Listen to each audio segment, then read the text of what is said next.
Bem-vindos, essa é a aula número 4 do nosso curso Hidrogeoquímica de Bacias Hidrográficas de 2019 e hoje nós vamos falar sobre o ciclo do carbono. Mas antes de falar sobre o ciclo do carbono, eu queria só relembrar o que são os ciclos biogeoquímicos, né? Os ciclos biogeoquímicos são movimentos de elementos entre litosfera, hidrosfera e atmosfera, respeitando preceitos termodinâmicos e químicos. Os ciclos biogeoquímicos, principalmente do carbono, nitrogênio, faltou fósforo aqui, são movidos por reações de oxirredução, que são transferências de elétrons. Essas equações de oxirredução são promovidas pelos organismos na busca por energia. Então, os organismos, ao buscarem energia, eles mudam o estado de oxirredução de alguns compostos, fazendo com que esse ciclo aconteça, com que esse ciclo se mova entre os vários compartimentos do sistema aquático e terrestre. O ciclo do carbono, ele provavelmente é a estrela, talvez seja o protagonista, o ciclo mais estudado ultimamente por razões óbvias. A principal delas é o advento do aquecimento do planeta, que começou há algumas décadas, né? Além disso, o carbono é o quarto elemento mais abundante do planeta. Ele é o elemento estrutural de moléculas biológicas e ele também é um carreador de energia. Então ele tem uma dupla função. Além de ser a molécula básica, a molécula mãe da estrutura de tecidos celulares, ele é um carregador de energia. Ele leva energia, ele transfere energia de um ponto a outro. A maioria do carbono na natureza encontra-se unido ao oxigênio. Portanto, são formas oxidadas de carbono através de uma ligação covalente. Ligação covalente são aquelas ligações que elas trocam, os elétrons são, os elétrons dos dois átomos são divididos, né? Essas ligações covalentes podem ser simples, podem ser duplas, como podem ser triplas, né? Então, as principais formas aqui nós temos as rochas carbonatadas. Você é uma ligação de um composto de carbono com oxigênio. Se for um carbonato de cálcio, o cátion aqui é cálcio. Se for magnésio, um carbonato de magnésio, o íon aqui seria um magnésio, assim por diante. Carbono, uma grande parte do carbono também se encontra dissolvido nos oceanos na forma de bicarbonato. Vejam as ligações covalentes com o oxigênio. E na atmosfera, na forma de CO2, onde o carbono é ligado a dois átomos de oxigênio por uma ligação dupla covalente, ou covalente dupla. Se você pensar no ser vivo, todo o sonho do ser vivo, mesmo inconsciente, é incorporar um átomo de hidrogênio, que no caso seria uma redução química, nessas formas oxidadas de carbono.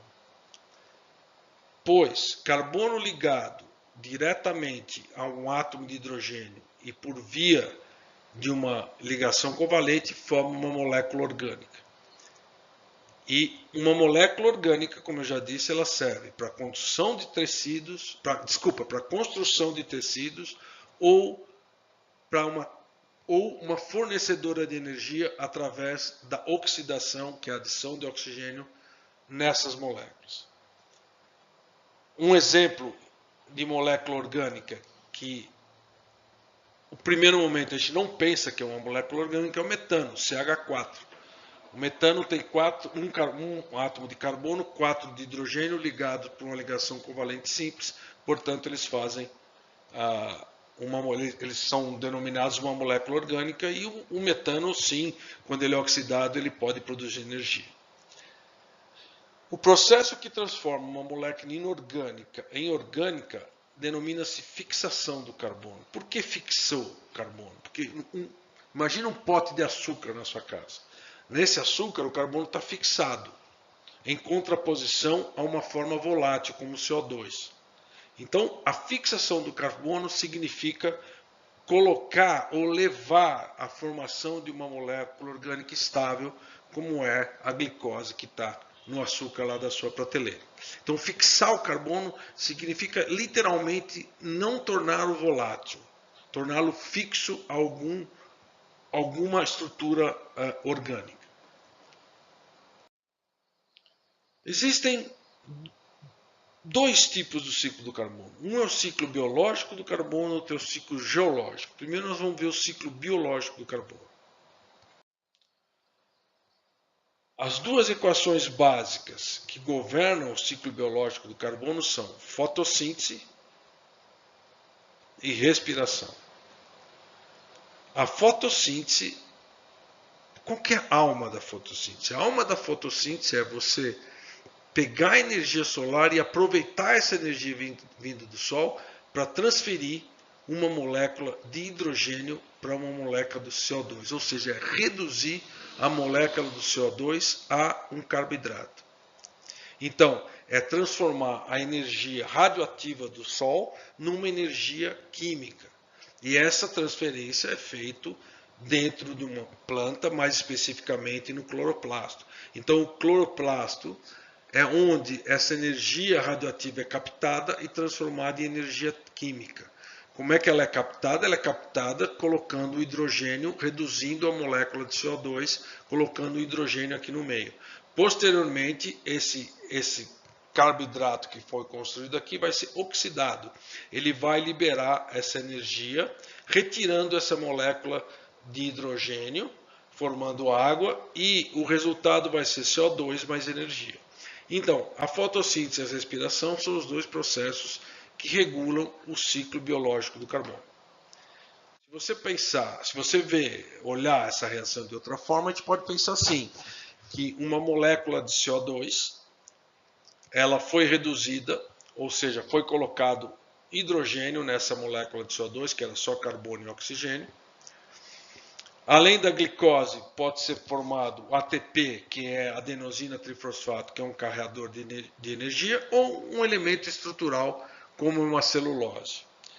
Aí talvez a gente possa perguntar, que processo que é capaz de transformar CO2 em glicose, depois em ATP, que é um carreador de energia, depois numa molécula estrutural. Eu já adiantei um pouco, esse processo é uma fotossíntese. Desculpa, esse processo é a fotossíntese feito pelas plantas. Nesse processo, CO2 é transformado em glicose, o CO2 é reduzido a esse carboidrato, chamando glicose, colocando-se vários átomos de hidrogênio nessa molécula. Essa glicose, futuramente, pode ser usada para a síntese da ATP, que é a adenosina trifosfato, que é um carreador de energia. Esse ATP pode ser utilizado no processo de respiração e essa molécula vai ser transformada em CO2 mais água. Ou a energia estocada nesse ATP pode ser utilizado para a formação de uma cadeia estrutural, como uma celulose de uma planta. Futuramente essa planta morre, essa celulose será decomposta e será novamente transformada em CO2 e água pelo processo da respiração, que é, no caso, oxidar essa molécula de celulose que é reduzida, ou seja, é colocar oxigênio aqui nessa molécula e retirar hidrogênio. Então, a água é um produto, é um subproduto da decomposição ou da respiração celular. Nesse gráfico, eu mostro a concentração de CO2 na atmosfera em relação ao tempo, aqui em anos, década de 70, 80, 90, 2000, 2010, até 2015. E a concentração de CO2 na atmosfera, como vocês podem ver, a minha gravação é sempre algo amadorístico, né, que tem um telefone tocando ao fundo, que é o meu telefone. Então, como eu estava dizendo, a concentração de CO2 é medida em várias estações espalhadas pelo globo. Aqui nós vemos 4 estações medidas pelo National Oceanography and Atmospheric Administration dos Estados Unidos. E eles têm esse azul mais clarinho, é a estação de Barrow, no Alasca. Esse vermelho é a estação de Mauna Loa, que fica no Havaí. Esse verdinho aqui, bem fosforescente, que parece marca-texto, é o CO2 atmosférico medido na ilha Samoa, que é um território que pertence aos Estados Unidos. E esse pretinho aqui, o roxo, é uma estação que o NOAA tem no Polo Sul. O que vocês podem notar, a diferença entre essas estações, é que a linha em verde, que é Samoa, e a linha em preto, que é o Polo Sul, tem uma variabilidade interanual muito pouca.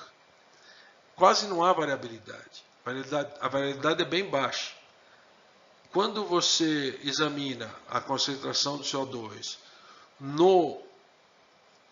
medida no Havaí, em Mauna Loa, que é o vermelhinho, ou em azul, em Barrow, no Alasca, você percebe que existe uma grande variabilidade. Essa variabilidade se deve à fotossíntese e respiração. No Polo Sul tem muito pouca fotossíntese, então você não vê variação. E na Samoa, como é uma região intertropical, você não vê essa diferença porque não há uma grande diferença, uma grande variabilidade na fotossíntese e na respiração, porque a fotossíntese é feita durante o ano inteiro, porque não há limitação de luz ou temperatura. No Havaí e Mauna Loa já existe uma sazonalidadezinha. Então, no inverno, a concentração de CO2 é maior, porque as plantas estão decompondo, respirando, jogando CO2 na atmosfera. E no verão, a concentração de CO2 é menor, porque as plantas estão retirando fotossíntese da atmosfera através do processo de fotossíntese. A amplitude dessa variabilidade interanual atinge o máximo em Barrow, no Alasca, porque o Alasca contrasta um longo inverno com um curto verão. Então, nesse curto verão, a fotossíntese é muito intensa, retira uma quantidade de CO2 muito grande da atmosfera, e no inverno as plantas morrem, fica tudo coberto por neve, elas são decompostas, e o CO2 que foi capturado pela vegetação é devolvido para a atmosfera. Nos próximos slides eu vou mostrar uma foto dessa estação de Barrow no verão. Vocês podem ver que a fotossíntese, aqui a grama está verdinha, a fotossíntese está ocorrendo, e a mesma estação no inverno, que é tudo coberto por neve, não existe fotossíntese nem alguma, então CO2 nenhum é retirado do ar através do processo fotossintético. Mostro também uma fotografia da estação. Vários países trabalham nessa estação do NOAA, que o ano inteiro está coberto por neve, então não existe uma sazonalidade de fotossíntese e respiração, então não há uma variabilidade interanual. Muito bem, nós primeiro mostramos uma fotossíntese, a fotossíntese feita por uma plantinha, mas agora nós podemos também pensar em termos de cadeias tróficas do ecossistema. As plantas são os produtores primários e existem produtores secundários, terciários, etc. E o homem é um dos carnívoros top, os carnívoros que está mais acima na cadeia. Então, conforme você vai subindo nessa cadeia, você vai diminuindo a biomassa e a quantidade de energia e vai concentrando a energia em números menores de indivíduos. Então, se você aqui trocar aquela plantinha por uma berinjela, vamos supor que vocês gostem de berinjela, a berinjela, então, ela vai, através da fotossíntese, formar uma molécula. As folhas da berinjela vão, através da fotossíntese, sintetizar esta glicose aqui, e essa glicose vai ser consumida por algum organismo que ocupa a segunda, terceira, quarta ou quinto degrau da cadeia trófica. E todo ano eu fico imaginando como é que eu posso ilustrar esse aumento na cadeia trófica. Quem será que está consumindo a glicose? E cada ano eu adiciono um personagem. Então vamos lá. O primeiro personagem que eu adicionei foi o Darth Vader. E a pergunta é, será que o Darth Vader come berinjela? Será que o Darth Vader gosta de berinjela? Depois, no ano seguinte, eu mudei, pensei em outro personagem, que foi o Alien. Né? O Alien, talvez ele seja carnívoro, ele não gosta de berinjela, porque ele tem mania de comer as pessoas, os seres humanos. Né? Então, eu não sei, mas fica aqui a pergunta, será que o Alien gostaria de uma berinjela à milanesa, por exemplo? Depois eu cansei do Alien e troquei aqui por Predador. O Predador eu sei que também que é um carnívoro, mas quem sabe ele não goste de uma berinjela assim no forno com um pouquinho de shoyu, uma forma meio asiática de se fazer a berinjela, né? E ultimamente também eu pensei no Homem-Aranha, que eu não sei se ele come porque a boca dele aqui é fechada, né? Eu não sei se ele como é que ele faz para comer, mas acho que quando ele não está de Homem-Aranha, talvez ele coma uma berinjela parmegiana, por exemplo. E eu pensei também no Voldemort, né, que é o vilão do Harry Potter. Né? Ele tem cara que come berinjela, ele tem até uma cor assim, meio de berinjela meio passada, mas eu não posso jurar que ele coma a berinjela. Mas eu sempre termino pensando que o personagem mais simpático para comer a berinjela é o Chaves, né? Então o Chaves pode ter comido essa berinjela e ele pode essa berinjela ser transformada, o glicose da berinjela ser transformada numa molécula de ATP e essa molécula de ATP pode ter sido respirada, pode ter sintetizado uma proteína muito mais complexa que acabou sendo de alguma forma respirada e fechou o ciclo voltando o CO2 aqui para a atmosfera. Nesse processo, como a gente sabe, é produzido CO2 e água como subproduto da respiração celular. Muito bem, agora vamos ao ciclo geológico do carbono, que é um ciclo um pouquinho mais complicado. Enquanto o ciclo do carbono é um ciclo lento, enquanto o ciclo biológico do carbono é um ciclo bastante rápido, que envolve fotossíntese e respiração, horas até meses, o ciclo geológico do carbono já é uma escala de tempo muito, muito maior, é uma escala geológica. Né? Eu acho que então, o primeiro passo do ciclo geológico do carbono é a gente começar com uma fotossíntese, a glicose, uma plantinha aqui que sintetizou essa glicose, e pensarmos que as raízes vão respirar CO2, CO2 mais água, como a gente já viu. Esse CO2 e água vão migrar para o poro do solo, e nesse poro do solo vai se formar um ácido fraco chamado ácido carbônico. Esse ácido carbônico vai atacar os minerais do solo. Aqui nesse caso atacou um alumínio silicato de cálcio. E nesse ataque, nesse intemperismo, o resultado será cálcio mais uma molécula de bicarbonato. Essa molécula de cálcio e bicarbonato vão ser carreadas dos solos para os rios. Aqui é o grande rio Amazonas, aqui é o Rio Negro. E com o fluxo da água, esse cálcio e esse bicarbonato vão ser levados até o mar. No mar, esse cálcio e esse bicarbonato vão encontrar com Bob Esponja ou com alguns organismos que formam carapaças, que são carapaças de carbonato de cálcio. Então, esses organismos fotossintéticos, além dos tecidos moles, além dos tecidos moles da glicose, eles vão produzir essas carapaças, que são constituídas de cálcio mais bicarbonato, formando carbonato de cálcio. Esses bichinhos eventualmente vão morrer. Não, o Bob Esponja não vai morrer porque ele é imortal, mas os outros bichinhos vão morrer.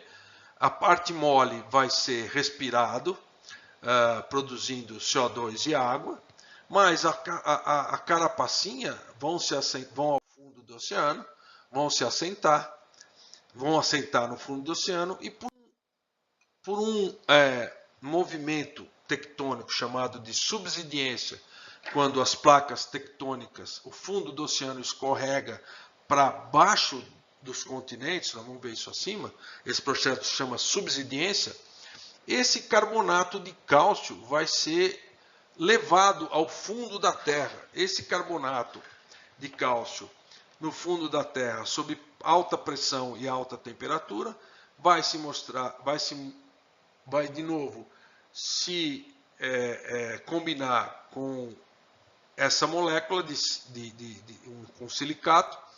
Eu vou formar de novo um carbonato, um mineral, um silicato de cálcio e vou liberar de novo essa molécula de CO2 que veio aqui da respiração das raízes. Através do processo de vulcanismo, esse CO2 vai retornar à atmosfera, fechando o ciclo. Então, como esse ciclo é mais complexo, vocês podem voltar o slide e dar uma olhada de novo nele. Outra forma de vocês estudarem esse ciclo, observar o ciclo geológico, é só olhando para as equações, né? Então, CO2 mais água, a respiração das raízes, eu formo ácido carbônico no solo, né? Na atmosfera do solo. Esse ácido carbônico no solo ataca um silicato de cálcio. Esse silicato se decompõe em cálcio mais bicarbonato mais sílica. Esses elementos são carreados ao rio. Dos rios eles vão para os mares ou para os oceanos. Os oceanos, os organismos formam uma carapaça de cálcio, unindo cálcio ao bicarbonato. Aqui está a carapacinha de cálcio, formando água mais CO2. Esse carbonato de cálcio, por subsidiência, vai ao fundo da Terra. E no fundo da Terra, esse carbonato de cálcio acaba se combinando com o silicato, formando de novo um mineral primário, um alumínio silicato, um silicato que contém cálcio e CO2. Esse CO2 para o vulcanismo volta à atmosfera. E aqui está um resumo do ciclo geológico do carbono. Muito bem, eu não sei, isso aqui às vezes passa, às vezes não passa na gravação, eu não sei como é que vai ficar. Mas eu vou passar esse vídeo na aula. Esse vídeo é um must. Ele mostra, um modelo feito de areia com diferentes densidades. É um modelo que mostra como essa subsidência ela ocorre quando o chão, o assoalho do oceano é mais pesado, ele tende a se movimentar para debaixo da placa tectônica continental. E quando ele faz isso, ele leva esse carapacinha de cálcio que estava, de carbonato de cálcio que estava no fundo do oceano, para o fundo da Terra, onde acontece a formação de um novo mineral, do alumínio silicato, ou do silicato, e ele depois, o CO2 que sobra, que é o subproduto dessa reação, através da atividade de vulcanismo, o CO2 é lançado à atmosfera de novo. Então, por favor, vejam esse vídeo. Esse vídeo está no YouTube e é um must. Você precisa ver esse vídeo, porque isso aqui vai acabar tendo uma pergunta na prova. Esse pacote, quando eu puser esse pacotinho de pipoquinha aqui, significa que tem um filminho para vocês verem. Eu também coloquei esse último filminho, que é um filme muito interessante, que mostra como as placas tectônicas acabam formando vulcões ou terremotos, ou acabam através da subsidiência, formando novas paisagens sobre os continentes. Então esse filme também é um must. Então, resumindo, eu tenho dois tipos de ciclo do carbono. Uma ciclagem longa, que é a ciclagem geológica, que demora milhões de anos, que os dois processos mais importantes são intemperismo, tirando o CO2 da atmosfera, e vulcanismo, recolocando o CO2 na atmosfera. E a ciclagem rápida, ou a ciclagem biológica, que demora de semanas a anos, que aí os dois onde os principais processos são fotossíntese e respiração. Muito bem, é importante lembrar, aqui é um esquema, né, como se esse círculo representasse o ciclo geológico e esse ciclo verde o ciclo biológico. Tem uma parte aqui que esses dois ciclos se interceptam. Onde que acontece isso? Bom, isso acontece no solo, onde a respiração, que é um processo biológico, respiração das raízes produz CO2, o CO2 se reage com a água, formando ácido carbônico que vai atacar um mineral, que aí já é um processo geoquímico, e também na bioconstrução de carapacinhas, onde organismos marinhos fotossintetizantes vão, além de tecidos moles, vão construir uma carapaça marinha. Então existem pontos que o ciclo biológico e o ciclo geológico do carbono se sobrepõem. Isso é importante, eu gosto sempre de fazer uma pergunta sobre isso na prova. Muito bem, agora, analisando os reservatórios de carbono na Terra, eu não precisa decorar isso, mas tenham em mente pelo menos a ordem de grandeza, né? Esses reservatórios são, a unidade é 10 vezes 10 a 15 gramas, que chama petagrama, ou também que é equivalente a bilhões de toneladas. Então, o que é importante saber aqui? Saber que na atmosfera tem somente 720 bilhões de toneladas, na biota terrestre 2.000 toneladas, no oceano 40 mil toneladas e na litosfera 75 mil toneladas. É isso que eu quero que vocês saibam, vocês tenham uma ideia de ordem de grandeza. E veja que aqui a coisa é logarítmica, né? Passa de 100 para 1000, de 1000 para 10 mil, de 10 mil para milhão. Então, os reservatórios da Terra têm tamanhos muito diferentes, e o que caracteriza um ciclo é exatamente isso, são vários reservatórios interligados por diferentes processos que caracterizam os fluxos de carbono entre esses reservatórios.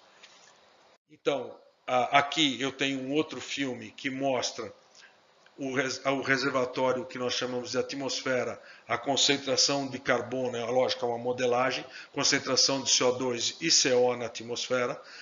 Por favor, assistam esse filme que é importante. Depois eu tenho um outro animação aqui da NASA que mostra a produtividade primária na Terra e nos oceanos. Mostra também, ele complementa aquela figura que eu mostrei no começo sobre a intervariabilidade anual na concentração de CO2 atmosférico, que aqui você pode ver a variação da produtividade primária, principalmente aqui nessa região, que é muito acentuada, porque tem um inverno e verão muito contrastante. Enquanto aqui nas regiões equatoriais, essa sazonalidade é praticamente nula, porque não existe uma grande variação da temperatura aqui nas regiões tropicais e a água é quase sempre abundante. De novo, todas essas animações, todos esses filmes são parte da aula. Vocês têm que ver esses filminhos. Várias vezes eu tiro perguntas, questões da prova dessas ilustrações, desses filmes. Bom, aí eu não sabia que isso ia funcionar aqui, mas está funcionando, então vocês podem ver. Eu não sei a hora se eu gravar se isso vai funcionar, mas se funcionar vai ser ótimo. Vocês podem olhar aqui, que existe uma sazonalidade anual muito grande. Aqui, olha, o inverno, verão, inverno, verão. É como se a Terra estivesse pulsando. Fotossíntese e respiração, fotossíntese e respiração. E aqui você vê muito menos variação, porque a sazonalidade entre fotossíntese e respiração aqui é muito menor. E aqui você vê nos oceanos, né, na parte próxima aos continentes, a concentração de clorofila é maior porque a produtividade primária é maior. Aqui no Polo Sul e Polo Norte, agora não vai dar para eu brincar, eu achei que ia passar de novo, mas não vai passar. Existe o mesmo contraste que existe no ambiente terrestre. No verão a produtividade primária aumenta muito e no inverno ela praticamente não existe. Se nós olharmos onde da maioria do carbono estocado no sistema terrestre, as nossas florestas tropicais é que estocam a maior proporção desse carbono. Vejam que as florestas tropicais ocupam só 3,3% da superfície terrestre, mas tem uma produtividade primária média de 2.200 gramas de carbono por metro quadrado por ano e, portanto, elas são responsáveis por 22% da produtividade primária total do planeta Terra.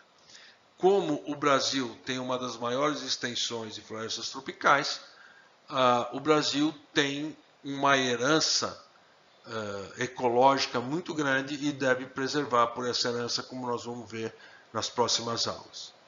Os solos também são reservatórios de carbono importante. A maioria do carbono no solo está estocado aqui nas regiões mais frias, porque por milhares de anos existe fotossíntese no verão aqui. As plantas morrem, são depositadas aqui no solo e não decompõem. São as regiões das turfeiras, não decompõem porque é muito frio. Então essas turfeiras têm quilômetros e quilômetros de extensão. Mas as regiões tropicais também concentram uma quantidade razoável de carbono no solo. Então, se você somar o carbono estocado nas plantas e no solo, as regiões equatoriais de longe são as regiões do globo que estocam mais carbono. Aqui também um filminho muito interessante que foi feito pela FAO sobre estoques de carbono no solo. Também é uma obrigação vocês assistirem. A parte final da nossa aula é sobre a grandeza desses fluxos que interligam os vários reservatórios de carbono. Esses fluxos, só recapitulando, entre a atmosfera e a vegetação, são fotossíntese e respiração. Então aqui é uma via de mão dupla. Da atmosfera para a vegetação eu tenho a fotossíntese, CO2 é capturado pelas plantas. E quando essas plantas morrem, elas são respiradas e o CO2 é devolvido pela atmosfera através do processo de decomposição e respiração. A matéria orgânica produzida pela vegetação depois de morta é transferida pelos solos através da morte de folhas, frutos, raízes e exudato dessas raízes. Por outro lado, o carbono também pode ser transferido para os solos através do intemperismo de rochas que contenham carbono. Por outro lado, a litosfera pode transferir CO2 que estava no manto terrestre para a atmosfera através da atividade de vulcanismo. Da atmosfera, o CO2 pode passar para os oceanos através das trocas gasosas, que é um fenômeno puramente físico, ou através da fotossíntese e respiração, como eu mostrei aqui no caso da vegetação para a atmosfera. E, finalmente, o carbono pode ser transferido do oceano para a litosfera através do processo de subsidência. Então, vamos ligar as flechinhas dos fluxos de carbono entre atmosfera, vegetação, litosfera, atmosfera e oceano. Então, da atmosfera para a vegetação, nós temos a fotossíntese, que hoje em dia está em torno de 123 petagramas. Parte desse carbono volta para a atmosfera através da respiração, tendo aí um superávit de 4 petagramas por ano, que vai formar humus e acaba ficando estável no solo com aquele processo de formação das turfeiras que eu mostrei para vocês. A vegetação para os solos é através da queda de folhas, exudato, imortalidade de raízes, frutos, etc. Da litosfera para os solos, também uma parte do carbono é transferido através do intemperismo. Mas notem que enquanto aqui nós estamos falando de 120 petagramas de carbono por ano, aqui nós estamos falando de 0,4 petagramas de carbono. Então, esse grande, enorme reservatório litosfera, lentamente ele interage com os reservatórios menores, que tem onde tem uma ciclagem de carbono muito maior. A atmosfera e os oceanos se ligam também por um processo puramente físico de trocas gasosas, né? Por um processo igualzinho que ocorre entre a atmosfera e a vegetação, ocorrente entre a atmosfera e o oceano, que é a fotossíntese e respiração na camada fótica do oceano. Aqui a fotossíntese é um pouquinho maior que a respiração, então sobra ainda um pouco de carbono para acabar assentando aqui no fundo do oceano. Mas além da fotossíntese e respiração, existem processos de troca gasosa. Essa figura está defasada.